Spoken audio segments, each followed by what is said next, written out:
Hello and welcome to the next episode of machine learning.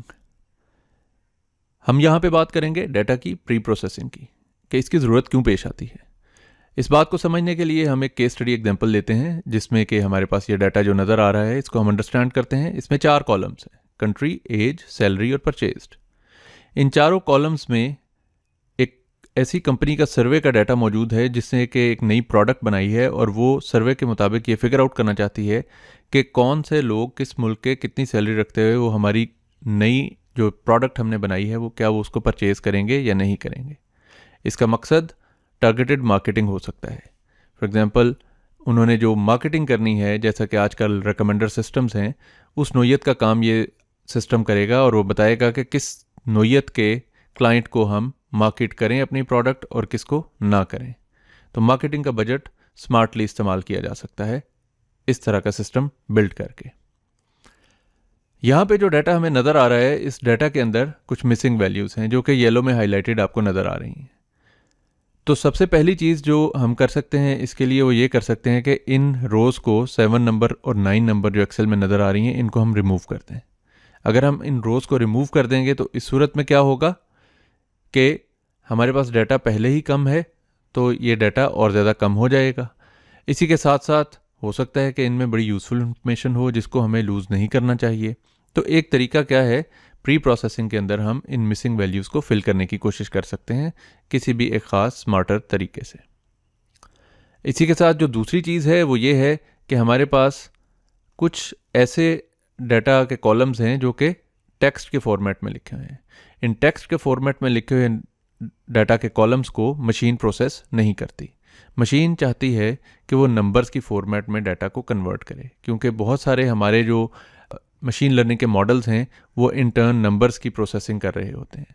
तो इस context में इन दोनों कॉलम्स को, जो कंट्री और परचेज्ड इस सूरत में नज़र आ रहे हैं हमारी केस स्टडी में, इनको नंबर्स की फॉर्म में कन्वर्ट कर लेना चाहिए।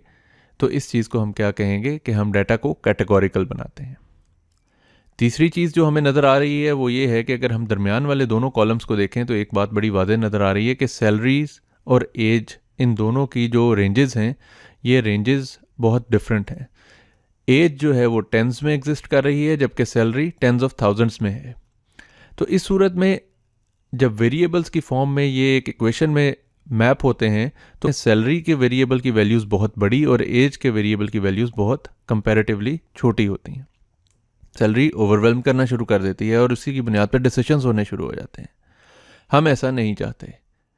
तो इस सूरत में क्या किया जाता है कि इन दोनों को नॉर्मलाइज कर लिया जाता है, जिसका मतलब क्या है कि हम इनकी रेंजेस डिफाइन कर देंगे। फॉर एग्जांपल 0 से 1 के दरमियान या -2 से +2 के दरमियान इनको ट्रांसलेट कर लेंगे। तो ये ट्रांसलेशन भी प्री प्रोसेसिंग का पार्ट है। और आखिर में हम ये कर सकते हैं कि हमारे जो मशीन लर्निंग के मॉडल्स हैं, पर्टिकुलरली जो सुपरवाइज्ड लर्निंग मॉडल्स हैं, वो कुछ पोर्शन जो है वो ट्रेनिंग सेट के तौर पे लेते हैं। फॉर एग्जांपल एक सिलेक्टेड पोर्शन जो इस वक्त 10 रोज़ नज़र आ रही हैं, इसको वो ट्रेनिंग के तौर पे अपने आप को मॉडल को ट्रेन करने के लिए यूज़ करेंगे और बाकी को हम फिर टेस्ट सेट के तौर पे इस्तेमाल कर लेते हैं। तो ट्रेनिंग और टेस्ट में स्प्लिट करना ये भी हमारी प्री प्रोसेसिंग का पार्ट है। अगर हम इस सारी चीज़ को समराइज़ करें तो हमारे पास ये 4 फ्रीक्वेंटली यूज्ड ऑपरेशंस जो प्री प्रोसेसिंग के अंदर इस्तेमाल होते हैं वो नज़र आ रहे हैं। पहला कि हमने मिसिंग वैल्यूज़ को फिल करना है। दूसरा कि हमने डाटा को कैटेगोरिकल बनाना है, जिसका मतलब है टेक्स्ट में लिखी हुई चीज़ों को नंबर्स की फॉर्म में कन्वर्ट करना है। तीसरा, हमने एट्रीब्यूट की वैल्यूज़ को कंपेरेबल बनाना है, जिसको हम टेक्निकली फीचर स्केलिंग कहते हैं।